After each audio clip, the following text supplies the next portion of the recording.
मैं प्रेमपाल यादव, सहायक आचार्य इतिहास, राजकीय महाविद्यालय बहरोड। आज हम इस वीडियो के अंतर्गत महाभारत के सांस्कृतिक महत्व के संदर्भ में चर्चा करेंगे।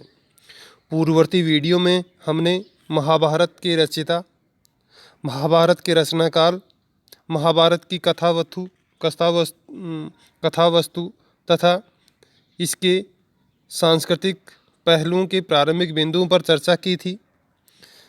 पूर्ववर्ती वीडियो में बताया है कि महाभारत का जो रचयिता है वेदव्यास था और महाभारत की रचना काल का समय है वह निश्चित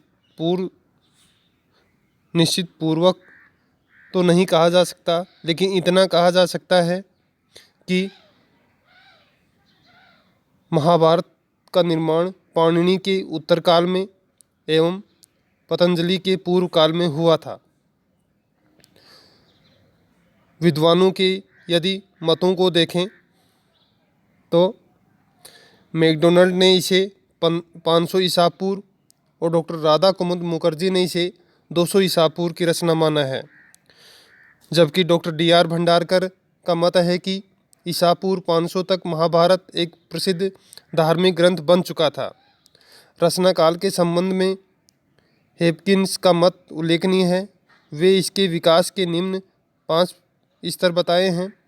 महाभारत के गान जो 400 ईसा पूर्व तक बन चुके थे, पांडवों का वीर काव्य जो 400 ईसा पूर्व और 200 ईसा पूर्व के बीच में लिखा गया, कृष्ण को भगवान मानने वाले भागवत धर्म का ग्रंथ जिसका रचना 200 ईसा पूर्व से 200 ईस्वी के मध्य हुआ, कुछ बाद के पूर्व और पहले पर्व की प्रस्तावनाएं जो 200 ईस्वी से 400 ईस्वी तक कभी जोड़ी गई और बाद के प्रक्षेप और संपूर्ण ग्रंथ का संपादन जो 400 ईस्वी के बाद हुआ। हेपकिंस के इस मत के अतिरिक्त 442 ईस्वी के गुप्तकालीन अभिलेख में 1 लाख श्लोक वाले महाभारत का उल्लेख है। अतः इस समय तक महाभारत वर्तमान रूप में निश्चित रूप से तैयार हो चुका था। अब हम महाभारत की जो सांस्कृतिक महत्व है जिसके संदर्भ में पूर्ववर्ती वीडियो में भी प्रारंभिक चर्चा की गई है, जैसे उसकी धार्मिक विविधता के संदर्भ में बताया गया है, जीवन की दृष्टियों के संदर्भ में उल्लेख किया गया है, वर्णाश्रम धर्म और सदाचार के संदर्भ में उल्लेख किया जा चुका है। अब इससे आगे के सांस्कृतिक महत्व के संदर्भ में चर्चा करेंगे। महाभारत का एक सांस्कृतिक महत्व भगवत गीता का दर्शन भी माना जाता है, जो इसका केंद्र बिंदु है।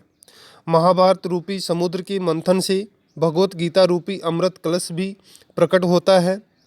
कहा गया है कि कुरुक्षेत्र की युद्ध भूमि में अर्जुन का मोह दूर करने के लिए ही श्री वासुदेव कृष्ण ने जो प्रवचन दिया था, इसके अनुसार अद्वैत, विशिष्टाद्वैत और द्वैत सभी अपनी अपनी जगह सही हैं। गीता में अनेक दार्शनिक सिद्धांतों का समन्वय मिलता है, किंतु गीता में मात्र दर्शन ही नहीं बल्कि गीता व्यवहारिक जीवन की निर्देशिका भी मानी जाती है। दुनिया में रहते हुए मनुष्य को कोई काम करते समय यह सोच लेना चाहिए कि उस काम के करने और न करने से क्या होने की संभावना है। बुद्धिपूर्वक विचार करने से उसे उचित दृष्टि मिल जाती है। कर्म के बारे में लोग 2 तरह से सोचते हैं। कुछ लोग केवल फल की कामना में लीन होकर कर्म करते हैं, कुछ लोग कर्म से बिल्कुल भागना चाहते हैं और सोचते हैं कि जो कुछ हो रहा है वह ठीक है, हाथ पैर हिलाने की क्या ज़रूरत है। लेकिन गीता में इन दोनों के बीच का रास्ता बताया गया है, अर्थात कर्म बराबर करते रहना चाहिए, उसके फल से अपना ध्यान हटा लेना चाहिए। इसे निष्काम कर्म कहते हैं। इसके लिए बुद्धि और श्रद्धा की आवश्यकता है। बुद्धि और श्रद्धा के प्रयोग से जो दृष्टिकोण बनता है उसका नाम ज्ञान और भक्ति है, और उनमें समन्वित होकर ही कर्म ठीक से किया जा सकता है। इस प्रकार गीता ज्ञान, भक्ति और कर्म की शिक्षा देती है। गीता जीवन और जगत की विविध प्रवृत्तियों के समन्वय का अद्भुत प्रदर्शन करती है। इसमें यज्ञ को कर्म मानकर, योग को कार्य कौशल सिद्ध कर, संन्यास को कामनाओं का त्याग बताकर भारतीय धार्मिक और सांस्कृतिक मान्यताओं को नई दृष्टि दी गई है। अतः गीता भारतीय जीवन की कुंजी है। महाभारत में आदर्शों का भी परिचय मिलता है। महाभारत में पात्रों की अत्यधिकता होने पर भी सभी के साथ न्याय किया गया है। महाभारत के रचयिता ने महाभारत के सर्वोत्कृष्ट पात्र श्री कृष्ण को नारायण का अवतार मानकर ही उनका वर्णन किया है। विदुर भी महाभारत का एक आदर्श पात्र है। वह महान विद्वान और नीति शास्त्र एवं धर्मशास्त्र का ज्ञाता होने के कारण श्रद्धा का पात्र है।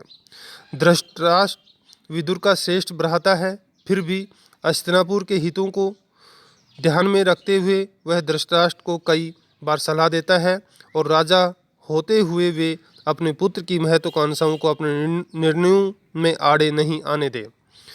कौरवों और पांडवों के पितामह भीष्म धर्म और न्याय के प्रतीक होते हुए भी अपनी प्रतिज्ञा के कारण हस्तिनापुर के राज सिंहासन से बंधे हुए हैं। यही कारण है कि कुरुक्षेत्र की युद्धभूमि में यह जानते हुए भी दुर्योधन अधर्म और अन्याय का प्रतीक है, वे दुर्योधन के पक्ष में युद्ध करते हैं। इसी प्रकार धर्मराज युधिष्ठिर का चित्रण भी बड़ा आकर्षक है। धर्म के रूप में युधिष्ठिर ने अपने कर्तव्य का पालन किया। अनेक कष्ट सहन करके भी वह कभी धर्मच्युत नहीं हुआ। धर्मराज सभी पांडवों में विशेष बुद्धिमान थे। उनकी बुद्धिमत्ता वनपर्व में यक्ष द्वारा पूछे गए प्रश्नों के उत्तरों में स्पष्ट झलकती है। इस प्रकार युधिष्ठिर में धर्म और बुद्धिमत्ता, भीम में बल, अर्जुन में वीरता और कुशलता, नकुल और सहदेव में आज्ञाकारिता का आदर्श बहुत ही सुंदर ढंग से चित्रण किया गया है। महाभारत में द्रौपदी एक आदर्श नारी है। वह एक सती, साध्वी और पतिव्रता है। द्रौपदी के चरित्र के द्वारा व्यास ने भारतीय नारियों के सामने एक अनुकरणीय आदर्श प्रस्तुत किया है। वन पर्व में द्रौपदी के गुणों का बहुत ही सुंदर वर्णन है। वन में रहते हुए द्रौपदी से जब सत्यभामा मिलने आती है तब बातों ही बातों में द्रौपदी से पूछती है कि उसके पांचों पति उसके वश में किस तरह रहते हैं। तब द्रौपदी जो प्रत्युत्तर देती है वह उल्लेखनीय है। वह कहती है, मैं अहंकार, काम और क्रोध को छोड़कर पांडवों की सेवा करती हूँ। मैं कभी अपने मुंह से बुरी बात नहीं निकालती, असब की भांति व्यवहार नहीं करती, पतियों के अभिप्रायपूर्ण संकेत का सदैव अनुसरण करती हूँ।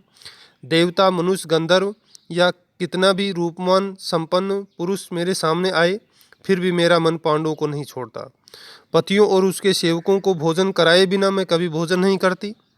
उनके सोने के बाद ही मैं सोती हूँ। बाहर से जब मेरे पति आते हैं तब मैं मुस्कुरा कर उनका स्वागत करती हूँ। मेरे पति जिस पदार्थ को पसंद नहीं करते उसे मैं भी त्याग देती हूँ। हे सत्यभामे, गुरुजनों की सेवा शुश्रूषा से ही मेरे पति मेरे अनुकूल रहते हैं। द्रौपदी के इन वाक्यों में एक आदर्श नारी का चरित्र स्पष्ट होता है। संभवतः व्यास द्रौपदी के चित्रण द्वारा भारतीय नारियों को ऐसी ही साध्वी और पतिव्रता बनाना चाहते थे। भारतीय ज्ञान का विश्वकोश। महाभारत धार्मिक और लौकिक भारतीय ज्ञान का विश्वकोश है। इस ग्रंथ के रचयिता ने इस ग्रंथ की समग्रता के बारे में कहा है। इस ग्रंथ में जो कुछ है वह अन्यत्र है, परंतु जो कुछ इसमें नहीं वह अन्यत्र कहीं भी नहीं। निसंदेह यह ग्रंथ तत्कालीन धार्मिक, नैतिक और ऐतिहासिक आदर्शों का अमूल भंडार है। महाभारत समस्त दर्शनों का सार, स्मृतियों का विवेचन ग्रंथ एवं पंचम वेद माना जाता है। इस महाकाव्य में विविध उपाख्यानों द्वारा लोक धर्म के विभिन्न अंगों का पर प्रकाश डाला गया है। मानव जीवन की ऐसी कोई समस्या या ऐसा कोई पक्ष नहीं जिस पर इस ग्रंथ में विस्तृत विवेचन न किया गया हो।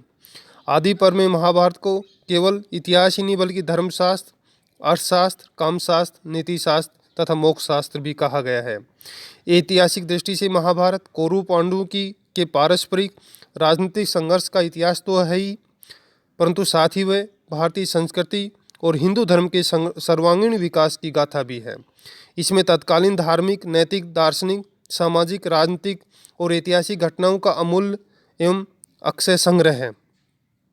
भारतीय वीरता, साहस, शौर्य और नैतिक आदर्शों की उज्ज्वल गाथाएं जैसे शकुंतला कथा, राम कथा, शिवी कथा, सावित्री एवं सतवान की कथा, नल और दंपति कथा आदि इस महाकाव्य में हैं।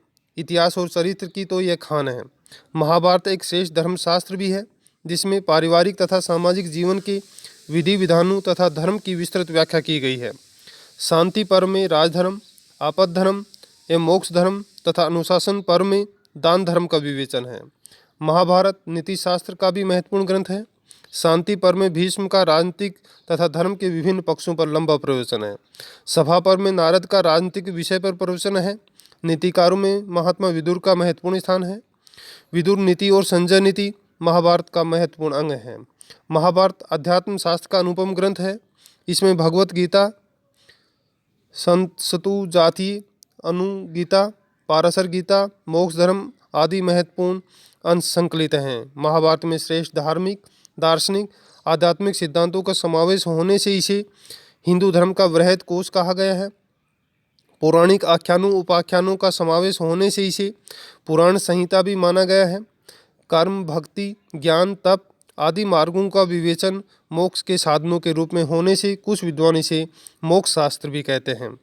किंतु महाभारत में मोक्ष के साधनों और सांसारिक सुख के बीच समन्वय किया गया है और 4 पुरुषार्थों धर्म, अर्थ, काम, मोक्ष की मानव जीवन के लक्ष्य के रूप में प्रतिष्ठा हुई है। धर्म को प्रधान पुरुषार्थ माना गया है। महाभारत के अनुसार धर्म का उल्लंघन किए बिना अर्थ और काम का सेवन करना चाहिए। इस ग्रंथ में प्रवृत्ति, निवृत्ति, कर्म और संन्यास के विचारों का सुंदर ढंग से प्रतिपादन हुआ है। महाभारत की शिक्षा का सार है कि मनुष्य व्यक्तिगत स्वार्थ से ऊपर उठकर लोक कल्याण के लिए धर्म सम्मत कर्तव्य का पालन करता रहे।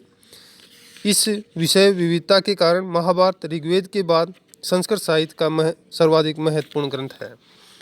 साहित्यिक महत्व भी है इस ग्रंथ का। साहित्यिक दृष्टि से महाभारत इतना महत्वपूर्ण ग्रंथ तो नहीं है जितना रामायण भाव, भाषा आदि के दृष्टिकोण से तथा प्रकृति चित्रण एवं नारी सौंदर्य वर्णन में रामायण का स्थान सर्वोच्च है। इस ग्रंथ के प्रणयन का उद्देश्य स्वयं व्यास ने कहा है। हस्तिनापुर के कुरु वंश का इतिहास कथन कर पांडु पुत्रों की कीर्ति समृद्धि करने के लिए इस ग्रंथ की रचना की गई है। अतः व्यास ने साहित्यिक दृष्टि से इस ग्रंथ का प्रणयन नहीं किया। इस ग्रंथ का प्रधान रस वीर है, किंतु कहीं कहीं श्रृंगार और शांत रस इसके अंग रूप में दिखाई देते हैं। साहित्यिक दृष्टि से महत्वपूर्ण होते हुए भी इसके कथानकों ने अनेक कवियों तथा लेखकों को प्रभावित किया है। इस प्रकार श्री व्यास को सनातन हिंदू धर्म का प्रधान व्याख्याता कहा जाता है।